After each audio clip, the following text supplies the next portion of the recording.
Mungu wetu ni mwaminifu kabisa.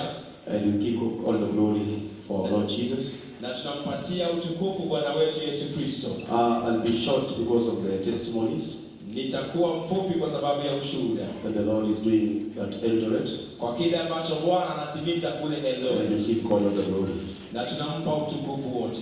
I want to say thank you first before I give my report Ningetaka kusema asante kabla ya kutoa ujumbe wangu for all of us being in this conference. kwa wote sisi kuwa mahala hapa katika kongamano It is not by accident.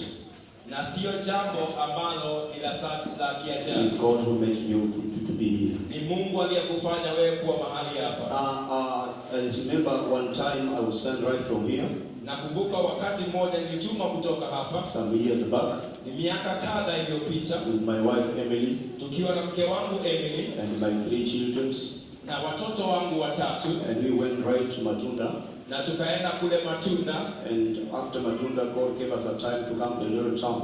na baada ya muda Mungu akatupa nafasi ya kuingia mjini Eldoret. So our church is doing very well. Na kwa hivyo kanisa letu linafanya vizuri. We appreciate God so much for what He's doing, Na tunamshukuru Mungu kwa yote ambayo anafanya. and we give God all the glory. Na utukufu mrudie.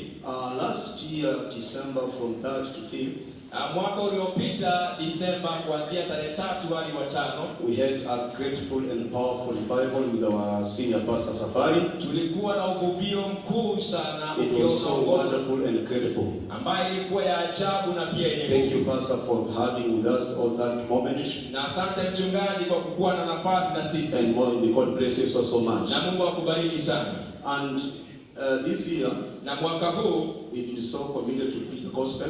tumekuwa na kule kujitoa katika kueneza A injili lot of open air meetings. na tukifanya mikutano ya And we hadhara give God all the glory na tunampatia Mungu because utukufu. people are getting saved. Watu wanapata kuokoka And we thank God for this. na tunamshukuru Mungu kwa hili. There's something the devil did this year.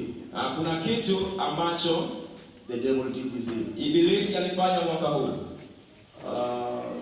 In this drought that we had, Katika kiangazi ambacho tulikuwa nacho, one day in the midweek, siku moja katikati mwa juma, I went in the church in the morning, nikaenda kanisani asubuhi as usual, to pray. kama kawaida yangu kuomba, And I found our church, one of the sides was pulled out with the wind. na nikapata hapo kanisani mwetu upande mmoja umeng'olewa na upepo In the audience. hapo kwenye madhabahu, So we wondered what to do. na tukashangaa tutafanya namna gani. I was asking God, if it comes second time, what will happen? Na nikawa namuuliza Mungu, ikaja mara ya pili tutafanya nini? It can kill a lot of people here. Inaweza kuua watu wengi. It can kill many people. So we tried and believed God.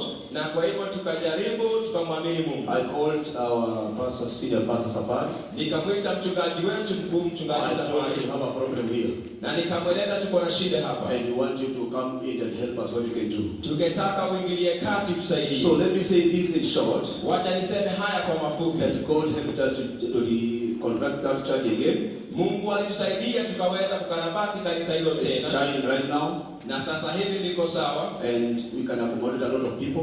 na inaweza kukidhi watu wengi. So give God all the glory. Kwa hivyo utukufu ni wake Mungu, Thank you for the support you've given unto us, na asante kwa msaada unaotupatia financial support and prayers, na maombi pia. and may God bless you. Mungu awabariki. Lastly, La mwisho, it was on 31st 5 on 26 this year. ilikuwa ni tarehe 31 mwezi wa 5 mwaka huu. God helped us to have baptism. Mungu alitusaidia kuwa na ubatizo, Even though we had a lot of water in the river, ingawaje maji yalikuwa mengi kwenye mto. but we thank God because we made it. Nashukuru Mungu kwa yote tuliweza And God kufuzu, helped us to baptize 8 people on that day. na Mungu akatusaidia kuwabatiza watu May God wanaoishi. bless you for that few remarks.